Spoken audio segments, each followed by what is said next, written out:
ఏపీలో ఎన్నికలు దగ్గర పడుతున్న కొద్దీ పార్టీల్లో అసంతృప్తులు పెరిగిపోతున్నారు. ఇన్నాళ్లు టికెట్ వస్తుందని గంపెడాసితో ఉన్న లీడర్లు టికెట్ తమకు రాదనే సంగతి తెలిసాక తమ అసంతృప్తిని పలు రకాలుగా వెళ్లగక్కుతున్నారు.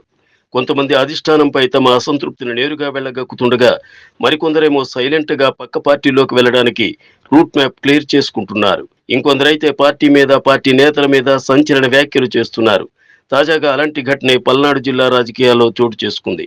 వైసీపీ అధినేత వైఎస్ జగన్ ఇన్ఛార్జీల మార్పు వ్యవహారం పల్నాడు జిల్లా చిలకలూరుపేట వైసీపీలో కొత్త తలనొప్పులు తెచ్చిపెట్టింది. పల్నాడు జిల్లా చిలకలూరుపేట వైసీపీలో అసమ్మతి భగ్గుమంది.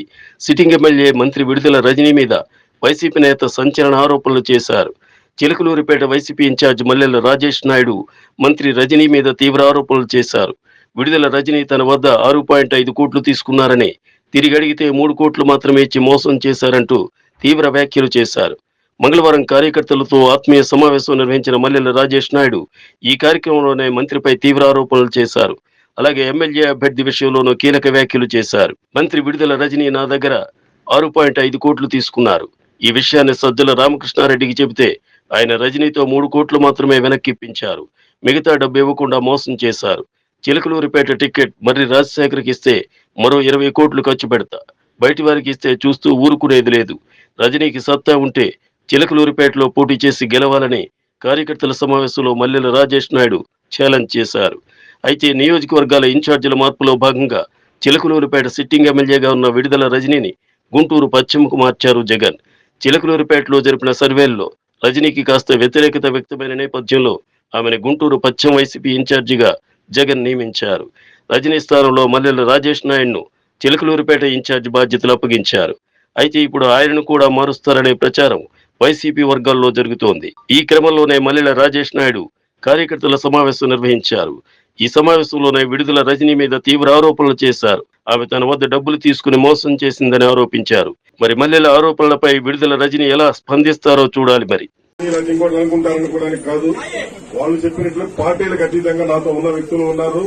అలాగే ఇక్కడ ఈ రోజు వైఎస్ఆర్ కాంగ్రెస్ పార్టీలో నిజంగా 2019 ఎన్నికల్లో వీళ్ళందరికీ న్యాయం జరిగిందని ప్రతి ఒక్కరూ ఆ రోజు మర్రి రాజశేఖర్ గారు మంత్రి అవుతారని, మరి అలాగే మేము కూడా అలాంటి సీనియర్ నాయకులు మాకున్నారు మంత్రి అవుతాడని ఆయన అడుగుజాడలో మన నియోజకవర్గం బాగుంటుందని చెప్పేసి మేమందరం పనిచేశాం.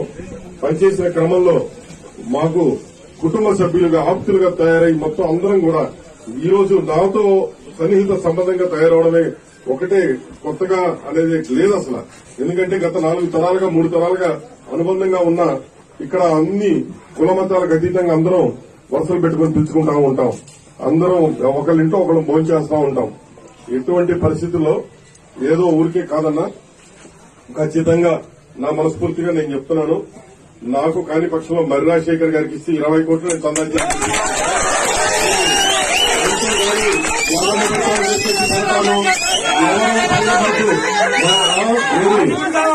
పైన సీఎం ఆఫీస్ కి పిలిచి ఎవరో 2-3 చెబితే వినడానికి అంత భయపడడానికి కాదు. నియోజకవర్గం ఈసారి ప్రతి ఒక్క కార్యకర్తని బాగా చూసుకోవాలి, బాగుండాలి. మన కార్యకర్తలు నాయకులమే తప్ప తెలుగుదేశం అనేది కేసులు పెట్టింది చూపించండి. ఈ 5 సంవత్సరాల్లో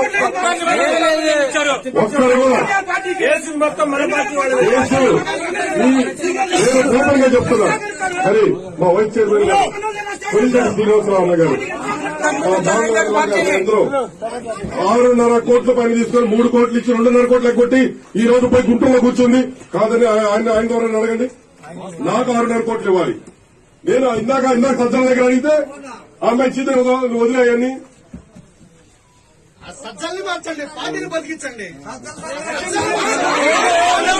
ఎమ్మెల్యేలు మాకొద్దు. ఈ రోజు గుంటూరు నుంచి ఎవరు వస్తారా, లేకపోతే విజయవాడ నుంచి ఎవరు వస్తారో మాకు అవసరం.